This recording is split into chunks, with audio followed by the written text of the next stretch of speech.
আসসালামু আলাইকুম viewers, welcome back to my channel. Hopefully আপনারা সবাই ভালো আছেন। আজকে আমি আপনাদের সাথে শেয়ার করব মজাদার বেগুন পোড়া ভর্তার একটি রেসিপি।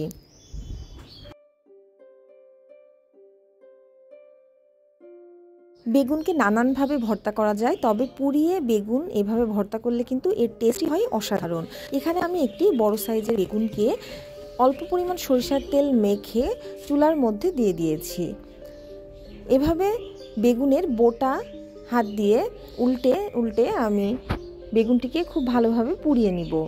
যতক্ষণ না এর চারিদিক এভাবে কালো রং ধারণ করে ততক্ষণ পর্যন্ত বেগুনগুলো পুড়িয়ে নিতে হবে।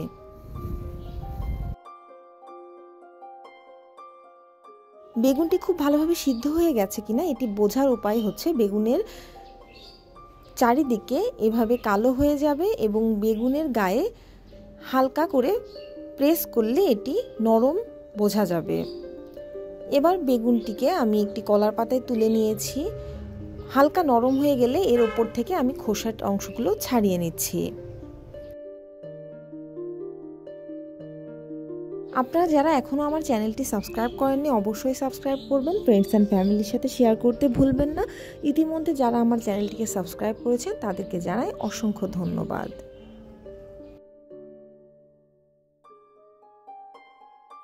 বেগুনের গা থেকে সমস্ত খোসাগুলো আমি ছাড়িয়ে নিয়েছি। এবার এর বোটাটিও আমি এভাবে চামচের সাহায্যে কেটে নিব। বেগুনকে আপনারা নানানভাবে পোড়াতে পারেন। এটিকে আপনারা চাইলে গ্যাসের চুলাতেও পোড়াতে পারেন, কিন্তু মাটির চুলায় বেগুনটি পোড়ালে এটি কিন্তু অন্যরকম একটি টেস্ট হবে। এখানে আমি একটি পেঁয়াজ কুচি দিয়ে দিচ্ছি 2 থেকে 3টি শুকনা মরিচ ভাজা।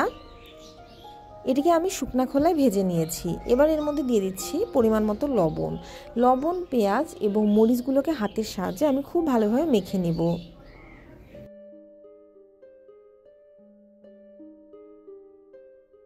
দিয়ে দিচ্ছি ধনিয়া পাতা কুচি। ধনিয়া পাতার সাথে আবারও পেঁয়াজ মরিচগুলোকে আমি খুব ভালোভাবে মেখে নিব।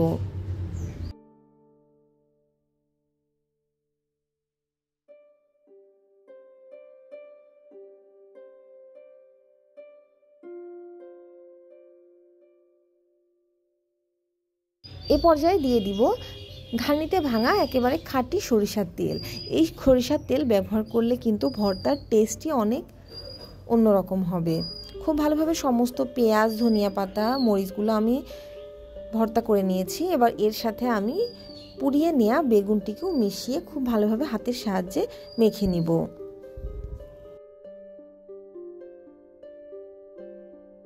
মজাদার এই ভর্তাটি আপনারা গরম গরম ভাত দিয়ে বা রুটি দিয়ে পরিবেশন করতে পারেন।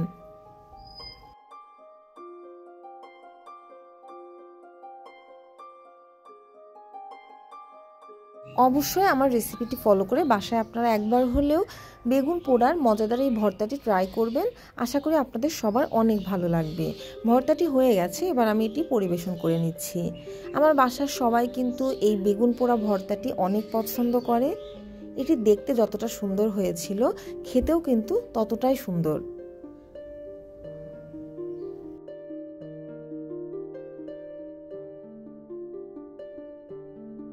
পরিবেশনের সময় আমি এর উপর 1 চা চামচ সরিষার তেল ছড়িয়ে দিচ্ছি। এভাবে সরিষার তেল হালকা ছড়িয়ে দিলে কিন্তু খেতে দারুণ লাগে। Thanks for watching my video.